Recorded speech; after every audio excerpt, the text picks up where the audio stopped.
No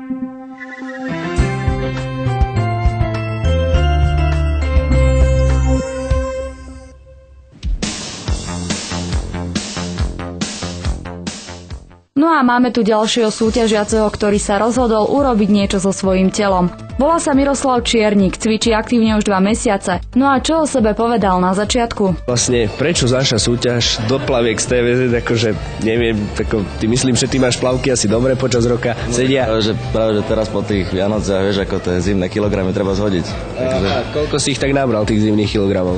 No, ešte takých 10 kg naberiem vždycky a potom tých 15 musí ísť dole na leto. A sa ti to darí každý rok?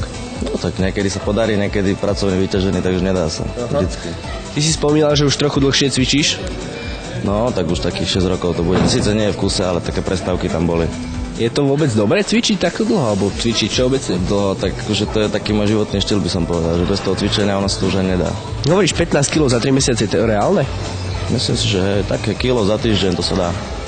To je to zdravé, ešte dá sa aj viac, ale to už by boli extrémy. Takže 3 mesiace, 15 kg, toto je Miro. Tak uvidíme. Uvidíme, ako sa mu to podarí. No už predstavy sú to krásne, 15 kg za 3 mesiace. A ako to vyzerá po 8 týždňoch? Počiatočná váha to bolo nejakých tých 105 kg, teraz išlo tých 8 kg dole, takže nejakých tých 97. Koľko ešte plánuješ do konca súťaže? No a sa podarí, tak ešte tých 7 kg by mohlo byť, do tých 15, jak som slúbil Maťovi. A ešte máš aj nejakú ambíciu pokračovať v tom cvičení ďalej? No jasné, akože cvičím, hovorím, tých 6 rokov už, no a od malička som sa stále venoval nejakému športu, takže cvičiť určite ostanem verný tomuto. Aká bola tvoja životospráva predtým a ako potom, keď si ju vlastne zmenil? Možno aj tvoj denný režim sa zmenil? No tak teraz vlastne striktnejšie dodržiavam tú stravu a tie tuky som sa snažil úplne vyhodiť, sacharidy tak obmedziť na takú priateľnú miernu, aby som mal ešte nejakú tú energiu. No a vlastne tie bielkoviny sa snažím dostať do tela čo najviac. No, na kilo váhy vlastne také 2-3 gramy, ak by sa malo. Keď chce človek schudnúť, tak najlepšia vec, aspoň z môjho názoru, to behanie. Určite to behanie, lebo pri tom posilovaní vlastne tam spevním tie svaly, ale ten tuk, to vážne behanie. Takže cvičím už tých 6 rokov a vždycky po tej zime sa priberú tie nejaké kilečka, sa týka Vianoc a takto. No a táto súťaž mi vlastne dala tú motiváciu, že začať a vlastne aj ma to drží. No keby možno nebola tá súťaž, tak by som si povedal, že tak nemusím tak rýchlo za 3 mesiace a povedal by som, však do leta času dosť a išiel by som pozvolnejšie, no ale tak teraz ma to troška vyhecovalo a chytil som sa toho, takže makám. Ako často cvičíš v posilovni a ako často chodívaš behať? Tak posilovne je to tých 4-5 krát do týždňa, keď sa vydarí. No a medzi tým, tie niečo mi odvystanú, tak to idem behať, takže vlastne každý deň cvičím.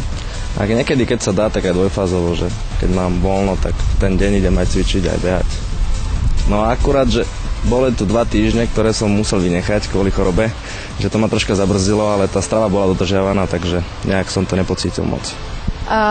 Moc si to nepocítil, ale predsa je to nejako cítiť, keď proste na 2 týždne vypadneš a nemôžeš cvičiť? Je to nejako, ako sa to prejavuje potom, keď začneš cvičiť? No tak určite tá svalovica, ako každý pozná, keď 2 týždne nejde cvičiť. No a tá kondička troška, akože, ale to za ten týždeň sa to dobehlo naspäť, takže nebol tam nejaký vážny problém.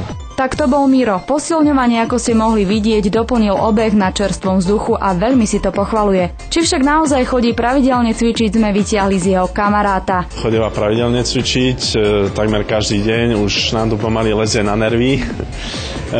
V zime chodieva, neviem, má tú naberaciu fázu, čiže naberá tuky, zavodňuje sa a potom časom, keď už ide leto, aby dobre vyzeral na kúpalisku, tak zase to zhádzuje. Stále bol takmer rovnaký, veľký bol, zavodnený a teraz asi tak radikálnejšie začal chudnúť. Ako chudol určite aj tie po ostatné roky skôr na to leto, ale teraz to bolo také radikálne, ak sa dá do tejto súťaže. Takže držíš mu v tom palce?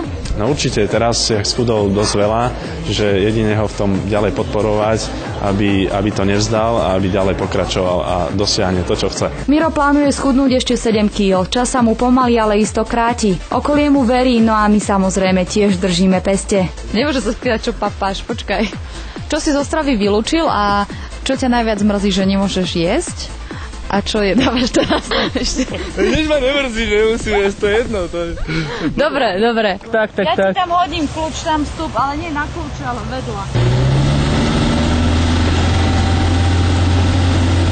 Ježiš, aké zábery. Perfektné.